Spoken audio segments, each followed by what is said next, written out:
Yo friends, alright, so this is the update to the assembly video for the Geeks at Large camera kits for Creality Falcon 2 machines, Elegoo Fegda, and X-Tool D1 series.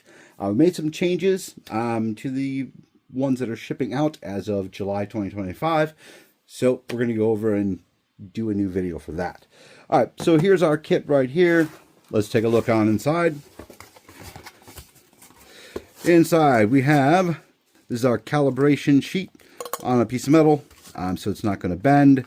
Down here in the center section we have our cable for the camera. Our camera is here. Let's go ahead and take a look at him.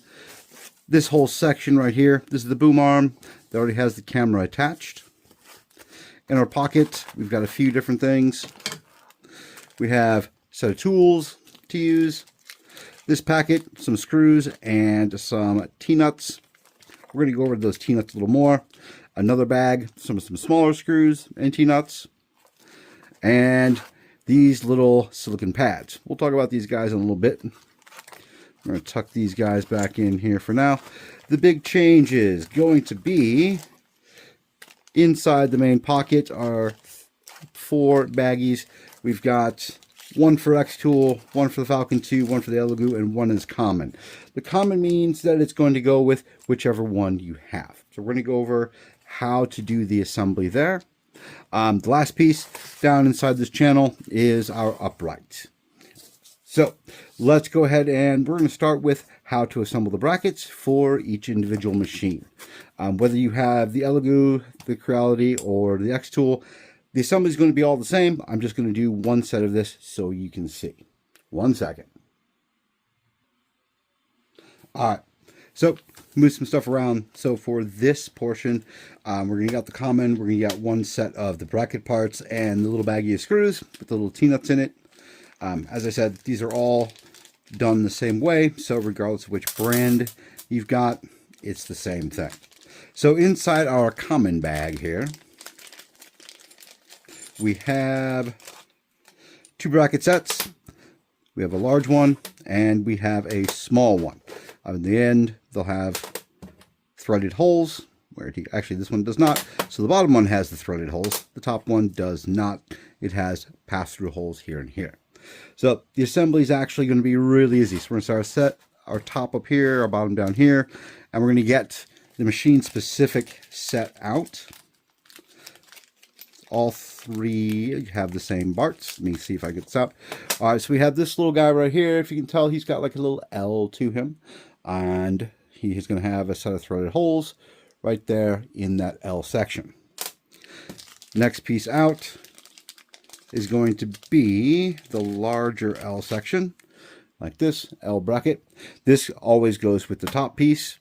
This always goes with the bottom piece. And the last piece we have in our setup is our straight part. All right, so these are pretty simple. As you can tell, there's 4 slots, 4 slots, 4 slots. I'm sure you can probably guess that means it takes 4 screws to assemble these pieces. So let's start with the top one right here. So you'll notice it's got the indent for another screw to sit down inside. So we'll go ahead and we'll stick a screw in. We're going to line it up with the L. Get it started in there. This is probably the worst part of this video because I'm trying to do everything multi-handed so that you can actually see it.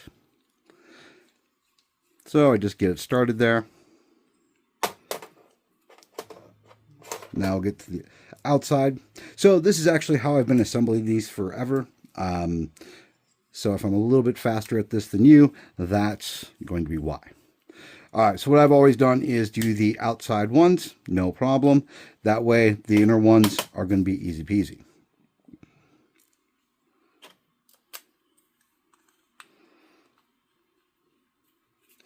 Just like that. And last one is right here. All right, so we're pretty much done. So this is what the top bracket looks like. Let's flip that around so you can see. So what that's going to do is that's going to slip down right over the top rail of your machine and grab on like that. All right, bottom one is very similar. What it's going to be assembled as basically in this formation. So we're going to grab him, take a screw, get our plates, get it started.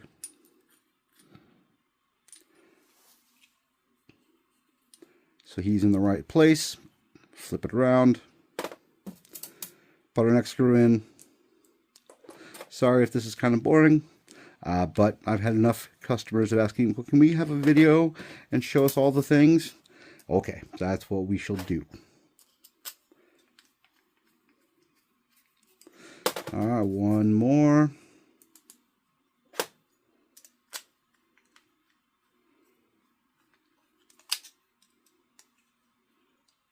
Okay, so now we have our upright piece like this.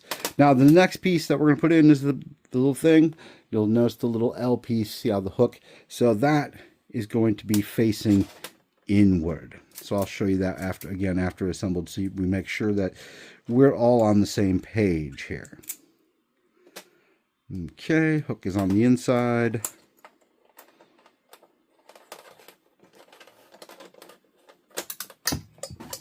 Of course, I would drop my screwdriver. Actually, my hex driver. Boink.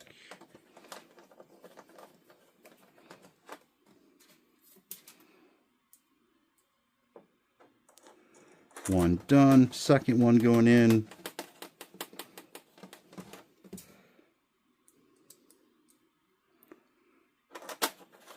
Third one. And our last one. So I'm going to show you the two biggest things that we need to make sure with when you assemble these brackets. First of all, pointing to the inside will always be that offset piece. So the back is going to be flat, there's nothing there, but that inset is always going to be towards the inside. That accounts for top and bottom. The other pieces, these are always going to have the little hook. So you have the little hook here, and this has the little hook down. Like I said, that goes down over the top of your rail and hangs on. This one is going to come in around and grab the bottom of your rail. All right, so once we've got these assembled, we're ready for the next stage. We're going to put these onto the upright. So let me grab an upright, because there's another piece I want to show you. I want to tell you about these T-nuts. These T-nuts are a little bit different than the others. One second, let me grab that. All right, so our protrusion here. So this is an old style T-nut. And the way he works is the screw goes in down through the top, and it goes into one of these channels right here. Goes in there just like that. And when you tighten down the screw, it causes the T-nut to turn just like that. And then it'll lock down and won't do anything. So these new kits have a different type of nut. Same thing. They will go down in the channel. They're actually the correct shape of the channel all by themselves, just like that. Let me see if I can move that over so it's easier for you to see. So there's no turning. You basically have to slide them in one of the ends in order to get them to work right. So that's the important bit right there. All right, so let's start working on getting our assembly together. So what we're going to do is we're going to take one of our remaining screws. These guys are bigger than the other ones. They'll be a little obvious. So this is how I do it. I stick it down inside the little hole. Go ahead and I put this on. Pay attention to the way that T-nut is on there. See if we can get some better light on that, because it is designed to go down inside that channel. So we're going to do that to both of them. We'll set it on. Let me grab that upright again. So this is the way I normally do it. I'll go ahead and hold the screw with my finger. I'll slide them in to the channel like that, and they'll slide along. And just to make sure that they're going to stay while we're doing the rest. Oops, that is actually the wrong size. I grabbed the wrong tool. Let me grab the right one. All right. So what I normally do is I'll tighten the top one down. Then I'll put the bottom one on. Slide it in just like that. And I'll give it a little bit of a tightening. So the key thing that we wanted to make sure is we're trying to get this bottom bracket tight, and we want it to be flat so that everything stands upright. So in this configuration, I'll hold it down on a flat surface, loosen up the screw that goes into the T-nut so it drops down, then I tighten it up. Now it's nice and straight. Then I'll drop this down a little bit. So for what you're going to be doing next, leaving it up here somewhere is fine, because when we go to install this on the machine, it's going to hook around the bottom of the frame, come over the top of the frame. You're going to loosen this up and drop it down so it's on top and tighten again. So that is our upright portion. All right, so our next portion is going to be the boom arm, which is actually what has the camera, and it'll stick out here. So let me grab that right quick. All right, so here is our boom arm with our camera already on here. At the end, it'll already have screws and the T-nuts on it. So you want to loosen them up a little bit with your fingers, and it's kind of the same thing. We're going to go ahead and slide it into the end, just like we did with the brackets. If you need to loosen them up a little bit more, feel free. There's different ways that people do this. I'm just giving you the way that I normally do it. So once these are all lined up, it will slide directly into the top.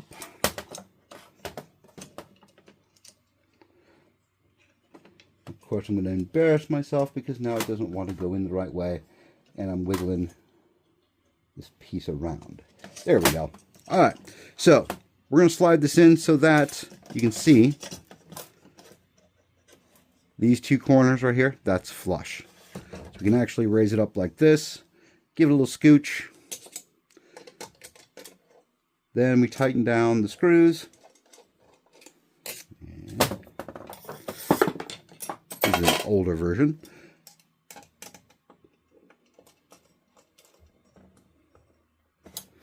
Okay, now it's assembled. There's a little plastic cap you can stick on here, right here. Sorry about that, didn't mean to bump the camera, to make it look a bit prettier. But there you go, there is your main assembly. It's now ready to go on the machine. In terms of going on the machine, the new kits are identical to the old ones, so no need to go and record a whole new video on that. One thing I will touch on though, so what are these little pads here for?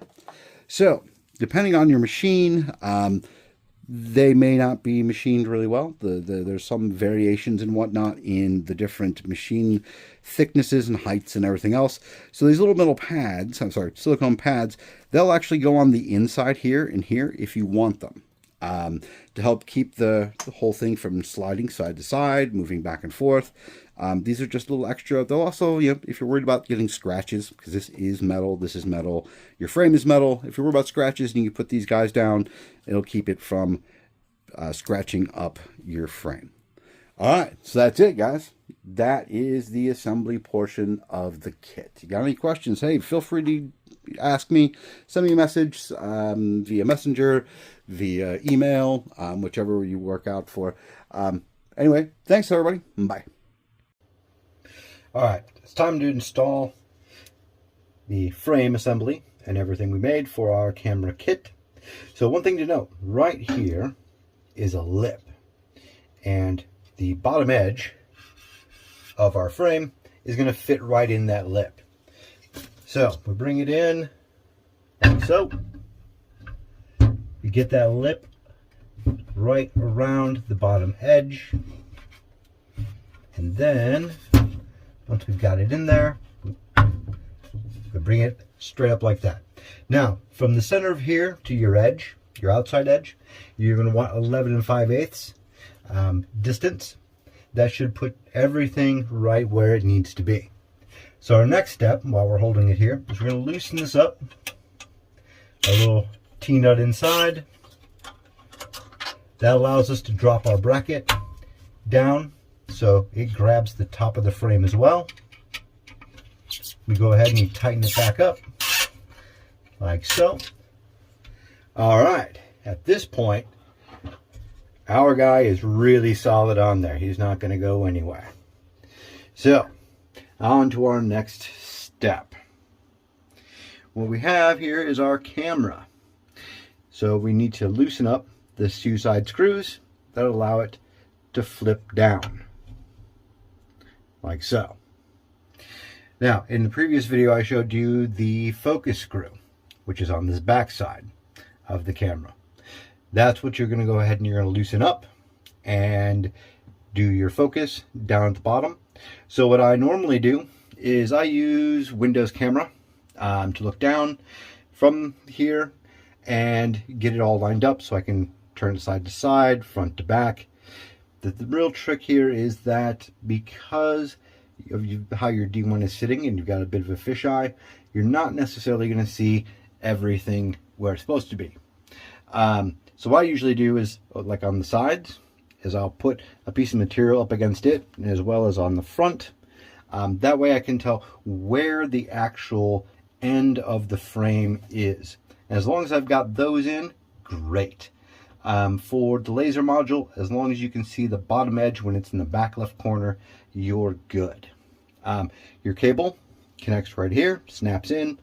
Once you've got it all nice and set up, you go ahead, tighten it down, whatever you need to do. You got it nice and focused, tighten up that little knob, and now you're ready to go through the calibration.